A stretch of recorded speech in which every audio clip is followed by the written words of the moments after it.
पुराने समय की बात है। नगर में रहने वाला सवल नाम का एक लड़का अपनी जिंदगी से बहुत निराश था।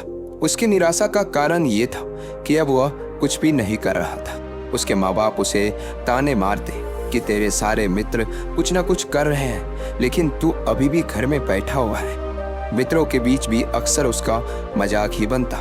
वह कहीं जाता तो लोग उससे पूछते कि क्या कर रहे हो। उसे ये बताने में बड़ी शर्म आती कि अभी वह कुछ भी नहीं कर रहा है। धीरे धीरे उसने रिश्तेदारों के यहाँ जाना और लोगों से मिलना जुलना कम कर दिया। वह ज्यादातर समय अपने घर में ही बैठा रहता। वह अकेले में रोता, भगवान को कोसता और अपनी किस्मत को दोष देता। अब उसे अपनी जिंदगी बोझ सी लगने लगी थी। कभी कभी वह सोचता कि जब वो कुछ करने के लायक ही नहीं है तो फिर उसे जिंदा रहने का क्या फायदा, उसे तो मर जाना चाहिए। एक दिन वो अपने नगर की एक सड़क से गुजर रहा था। तभी उसने देखा कि एक गुरु दुख के ऊपर प्रवचन दे रहे हैं। वह भी उस भीड़ में जाकर बैठ गया और गुरु के प्रवचन सुनने लगा। गुरु बोल रहे थे, दुख एक गुरु की भांति होता है जो हमें जीवन की सच्चाई दिखाता है और हमें सही से जीवन जीने का तरीका सिखाता है। आप चाहे तो अपने दुख रूपी गुरु से जीवन जीना भी सीख सकते हैं और चाहे तो उस दुख में डूबकर बैठकर रो भी सकते हैं। सवल भी गुरु की ये सारी बातें ध्यान से सुन रहा था, लेकिन उसे गुरु की ये बातें सही नहीं लगी। उसने खड़े होकर कहा, दुख कुछ भी सिखाकर नहीं जाता, सिर्फ पीड़ा देकर जाता है। दुख की पीड़ा अनंत होती है। ऐसा लगता है इसके बाद कुछ भी नहीं होने वाला, कुछ भी नहीं मिलने वाला। मृत्यु भी उसके सामने छोटी लगने लगती है। गुरु ने कहा, आखिर क्या दुख है तुम्हें? सवल ने अपना सारा दुख गुरु के समक्ष कह सुनाया और पूछा, क्या आपके पास मेरे इस दुख का कोई समाधान है? यह सुनकर गुरु मुस्कुराए और बोले, जिस दिन तुम्हारे जीवन में सच्चा दुख आएगा उस दिन मेरे पास आना, मैं तुम्हारे दुख का समाधान अवश्य करूंगा। इतना कहकर गुरु वहां से चले गए। सवल ने सोचा, क्या मेरा दुख सच्चा नहीं है? क्या जिस दुख से मैं गुजर रहा हूँ वो झूठा है? कोई भी मेरे दुख को नहीं समझता। जब माँ बाप ही नहीं समझ पाए तो गुरु क्या समझेंगे? अपने दुखों से परेशान होकर सवल ने एक निर्णय लिया कि अब वह कुछ करके दिखाएगा। उसने एक छोटा सा व्यापार शुरू किया, लेकिन उसमें सफलता नहीं मिल रही थी। लेकिन उसके घर वाले खुश थे कि वह कुछ तो प्रयास कर रहा है। वह अपने व्यापार में जुटा रहा और धीरे धीरे सफलता भी मिलने लगी। फिर उसने रफ्तार पकड़ ली। सिर्फ 3 साल के अंदर ही वह एक बड़ा व्यापारी बन गया। अब सवल के चारों तरफ ऐसे बहुत से लोग थे जो उसकी चिंता करते थे, उसे पसंद करते थे, उसके काम की प्रशंसा करते थे। अब उसके घर वाले भी उसकी प्रशंसा करते थकते नहीं थे। दिन प्रतिदिन उसके मित्रों की संख्या बढ़ती जा रही थी। अब वो अपनी जिंदगी से बहुत खुश था। उसके कुछ मित्रों ने उसे सलाह दी कि जब तुम बड़े व्यापारी बनकर इतना खुश हो तो सोचो, अगर तुम इस नगर के, इस राज्य के सबसे बड़े व्यापारी बन जाओगे तो तुम्हारे पास कितना सुख होगा, कितने लोग तुमसे जुड़ना चाहेंगे, तुम्हारा कितना यश फैलेगा। स्वयं राजा भी तुमसे मित्रता करना चाहेंगे और जरूरत पड़ने पर तुमसे ही धन उधार लेंगे। मित्रों की यह बात सवल के मन में घर कर गई। अब उसने और भी धन कमाने का प्रयास शुरू कर दिया, लेकिन उसे यह सब अब जल्दी चाहिए था। वह सब कुछ प्राप्त करने में अपना ज्यादा समय बर्बाद नहीं करना चाहता था, इसलिए उसने ऐसे भी कार्य करने शुरू कर दिए जो उचित नहीं थे। उसने बड़ी मात्रा में अपने मित्रों से उधार लेना शुरू कर दिया। ज्यादा मुनाफा कमाने के लालच में अपने सामान में मिलावट करने लगा। उसने दूसरे व्यापारियों के खिलाफ षड्यंत्र भी रचे। उसने डराया धमकाया। जैसा जैसा उसका मित्र कहते गए वही करता गया। वह इन तरीकों से ज्यादा धन तो कमा रहा था, लेकिन अब उसके जीवन में सुकून नहीं था। उसके मन की शांति गायब हो गई थी। उसे रातों में नींद नहीं आती थी। वह किसी उधेड़ बुन में लगा रहता था। सुख साधन की सारी वस्तुएं होने के बाद भी उसे किसी में सुख नहीं मिल रहा था।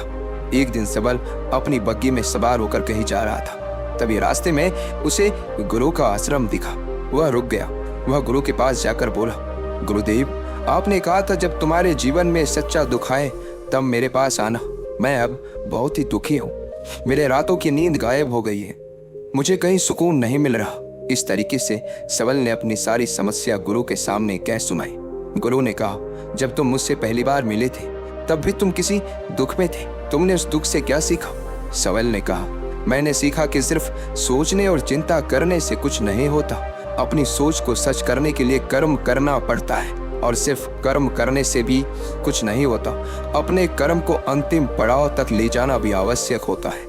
चाहे रास्ते में कितनी मुश्किलें आए, मन कितना ही निराश हो, कितना ही लगे कि अब आगे कुछ नहीं होने वाला है, तब भी ये मानकर चलो कि मैं जो कर रहा हूँ उसमें मैं अवश्य सफल हूँगा। लोग सिर्फ सफल व्यक्ति को सम्मान देते हैं, फिर चाहे कोई कितना अच्छा क्यों ना हो, वह लोगों की नजरों में बोझ ही होता है। यह सब सुनकर गुरु मुस्कुराए और बोले, यह असली दुख नहीं है। जब तुम्हारे जीवन में असली दुख आए तब मेरे पास आना, मैं उसका समाधान अवश्य करूंगा। सवल ने जाते समय गुरु को सोने के सिक्कों से भरा एक घड़ा भेंट किया। घड़ा देखकर गुरु ने कहा, ये मेरे किसी काम का नहीं, इसे उस पेड़ के नीचे गड्ढा खोद कर दफना दो। सवल ने गुरु के कहे अनुसार घड़े को पेड़ के नीचे दफना दिया और वहां से चला गया। कुछ दिनों तक व्यापार अच्छी तरक्की कर रहा था, लेकिन गलत व्यापार की वजह से धीरे धीरे उस व्यापार में घाटा होने लगा। उसकी सारी धन संपदा धीरे धीरे खत्म होने लगी और एक दिन ऐसा आया जब उसके पास कुछ भी नहीं बचा और वह कर्जे से लद चुका था। लेकिन वह निश्चित था, क्योंकि उसने सारा कर्ज अपने मित्रों से ही लिया था। वो सोचता था कि उसके मित्र बुरे समय में उसका साथ देंगे, लेकिन ऐसा कुछ भी नहीं हुआ। बुरा समय आते ही मित्रों ने अपना उधार मांगना शुरू कर दिया। उधार वापस न मिलने पर जान से मारने की धमकी भी दी। उसके चाहने वाले सब उससे दूर हो गए। उसके वो मित्र जो उसके साथ मौज मस्ती करते थे अब उससे दूर भागने लगे। उसके परिवार वाले उसके गलतियां और कमियां गिनाने लगे। उसकी सारी संपत्ति नीलाम हो गई, उसके पास कुछ भी नहीं बचा। उसने अपने पिता से सहायता मांगी तो पिता ने कहा, मेरे पास ये थोड़ी सी संपत्ति है, अगर मैं ये भी तुम्हें दे दूंगा तो मैं तुम्हारी माँ को कहाँ रखूंगा। ये संपत्ति हमारा आखिरी सहारा है। सबल के भीतर बहुत गहरा दुख था। उसके आसपास कोई नहीं था जो उसके दुख को समझ सके, उसे संभाल सके। लोगों से मिले इस धोखे और विश्वासघात की वजह से वह अंदर तक टूट गया। उसे लगने लगा कि अब जीने का क्या मतलब, अब तो मृत्यु ही एकमात्र सहारा है। वह आत्महत्या करने के लिए पहाड़ी की तरफ जा रहा था। तभी उसे याद आया कि गुरु ने कहा था, जब तुम्हारे जीवन में असली दुख आए तब मेरे पास आना। सबल गुरु के पास गया और अपना सारा दुखड़ा उन्हें सुनाया।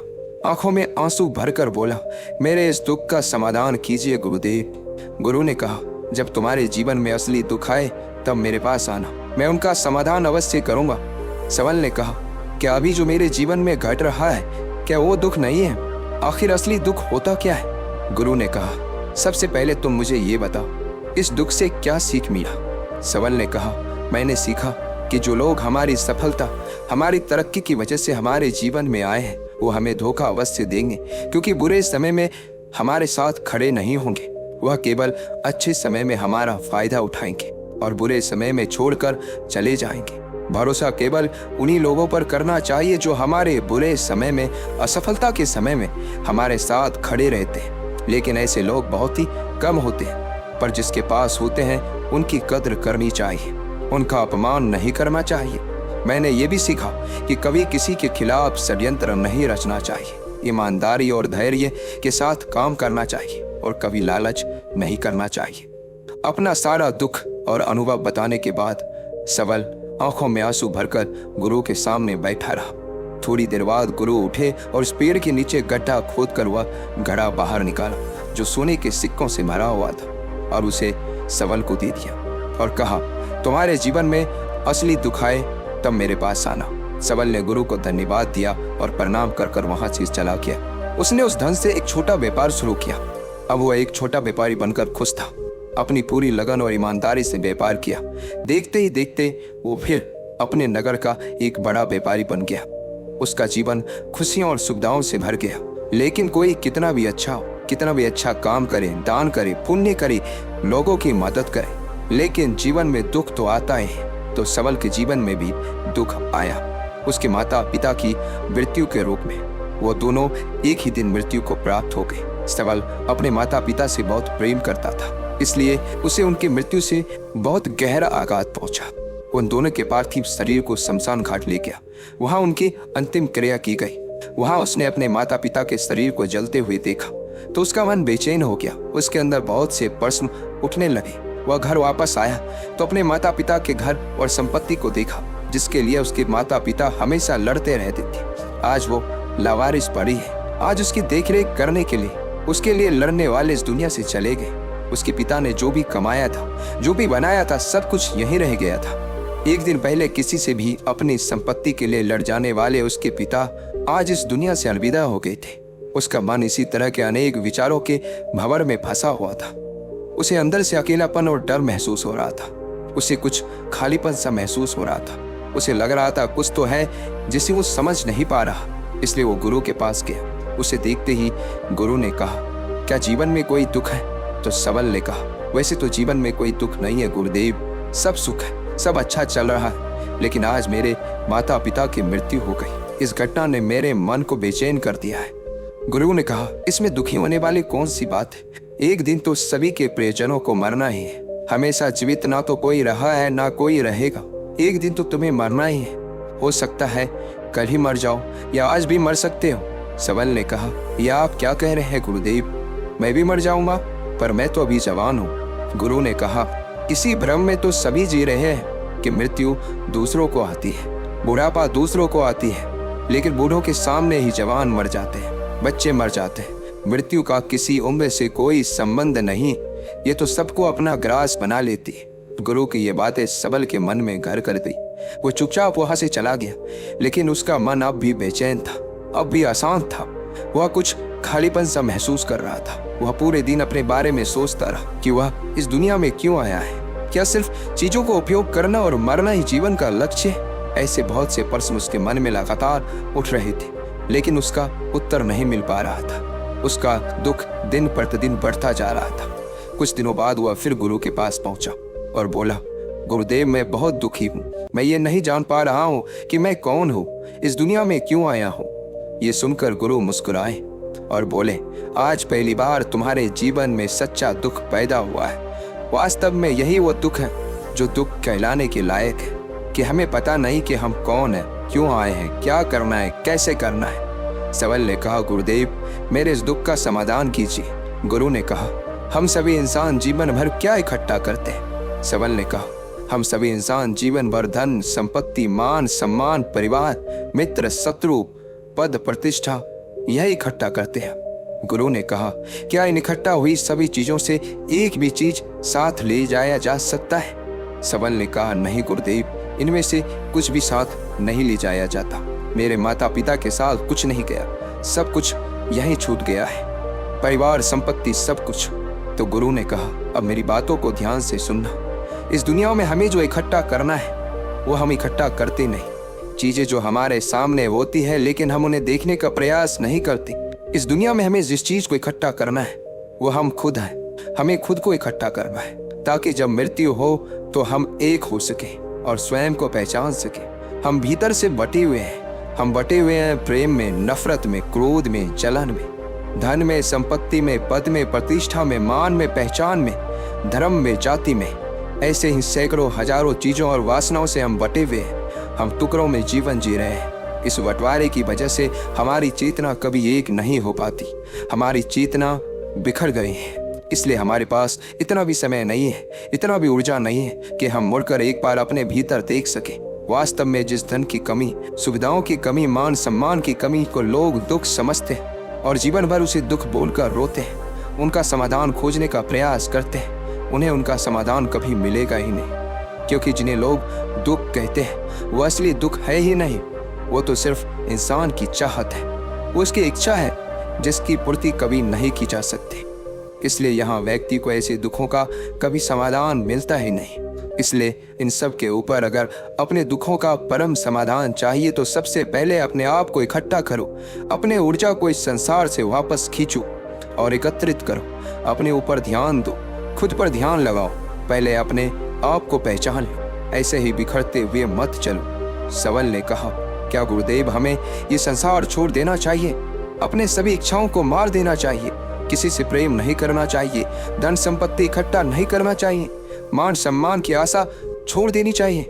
गुरुदेव ने कहा, एक बिखरे हुए मनुष्य के अंदर से कामनाएं, इच्छाएं और वासनाएं ऐसे ही निकलती है जैसे पहाड़ से कोई पत्थर गिर रहा हो, जिस पर पहाड़ का कोई नियंत्रण नहीं है सिवाय देखने, परेशान होने और कुछ खोने के।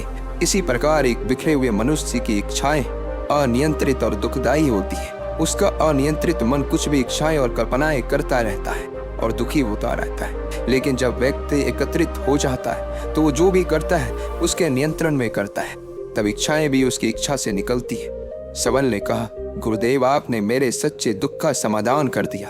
उसके बाद आपका बहुत धन्यवाद। मैं खुद को एकत्रित करने का प्रयास करूंगा। गुरु ने कहा, मानव शरीर में बहुत ऊर्जा है, बहुत शक्ति है, पर ये बेकार के कामों में बटकर रह गई है, व्यर्थ की चीजों में लगी रहती है। यह ऐसा है कि जैसे एक अत्यंत शक्तिशाली मशीन किसी बच्चे के हाथ में दे दी गई और बिना सोचे समझे, बिना किसी नियंत्रण और जानकारी के बस इस शक्ति को कहीं भी बर्बाद कर रहा है। इसलिए अपनी चेतना की शक्ति पर ध्यान दो और इसे एकत्रित करो। सबल को अपने प्रश्नों का उत्तर मिल चुका था। उसने गुरु को धन्यवाद किया और चुपचाप वहां से चला गया।